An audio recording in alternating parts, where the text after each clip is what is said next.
Hello everyone, my name is Deja Smith, and today my vlog will be about Martin Luther King's letter from Birmingham jail. So before we analyze the piece, I think it's important to note that Dr. Martin Luther King Jr. is writing this letter from the Birmingham jail, and it is important to note that he is in jail due to his own nonviolent protest that was in Birmingham. The audience of a letter from Birmingham jail would be the white clergyman who he is addressing in his letter, and he's doing so because they criticized him, and he said that they had basically good intentions of criticizing him, so he took the time to respond.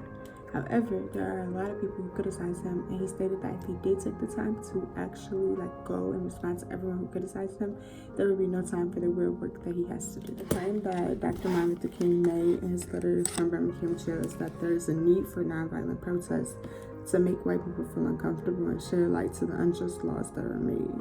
And this is not to all white people, but it's to the people who are imposing these laws, such as the store owners who put whites only can eat here signs or stuff like that. So it's to make those people feel uncomfortable and to push them in a space where they have to notice that the laws are unjust. So with that being said, I think it's important to know that Dr. King obviously did defend his nonviolent protests throughout his letter from Birmingham jail. As you can see, he is in jail due to nonviolent protests, and he's basically saying that it is African Americans' more responsibility to break unjust laws and take direct action instead of doing what the white clergyman said that we should do, which is wait basically forever for justice to come to us instead of us doing something about it. Tone of his passage would definitely have to be respectful and calm. He's not angry or aggressive towards the clergyman. He's actually trying to let them see where he's coming from in a calm way. He's stating points and giving examples throughout his letter. I think it's also important to know how Dr. King stated that nonviolent protest is obviously a more peaceful way to solve the problem than that of the Black Nationalist Party, which is another active protest from African American people. And he brought this up because the clergyman basically said that nonviolent protest is too extremist, and he was just saying there's another medium to the side of nonviolent protest. There's nonviolent, and then there's the Black nationalists who are violent, who are direct. And his way was much more peaceful, is what he was trying to get the clergymen to understand. There were a lot of different examples of pathos listed inside of his letter from Birmingham jail, and that includes him speaking about the different lynchings taking place to African Americans, police brutality. But the thing that stuck most out to me was how he had to explain to his young children about segregation. They obviously didn't understand it, but it's something that he needed to explain to them.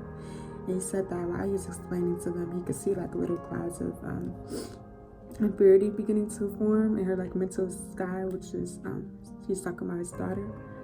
So obviously that just appeals to emotion, because you shouldn't have to explain to a 5 or 6 year old why they can't go to a water park, or why they can't go play outside at a certain time or during the protests. An example of logos in his passage was when he talked about how he was invited to Birmingham, and he was there with several members of his staff. He was there because he had organizational ties there. That's what he stated. Obviously, a person with staff members and a person who was invited somewhere and a person who's in organizations there, they're pretty credible. One example of logos that I thought was important listed inside a letter from Birmingham jail was when he posed the question how could one advocate to break some laws and obey others? And he answered that there are 2 types of laws: just laws and unjust laws, and it's just that simple. So we need to break those unjust. Do I disagree or agree with Dr. Martin Luther King Jr.? I disagree with the main claim in the letter from Birmingham jail. And I say that to say because I would have taken a more black nationalist approach than a nonviolent approach, because like Malcolm X said, that I agree with, we can't like suppress violence from like the whites with peace. Like they obviously aren't like interpreting that. Like there needed to be something more done. And I would have just sided with the black nationalists.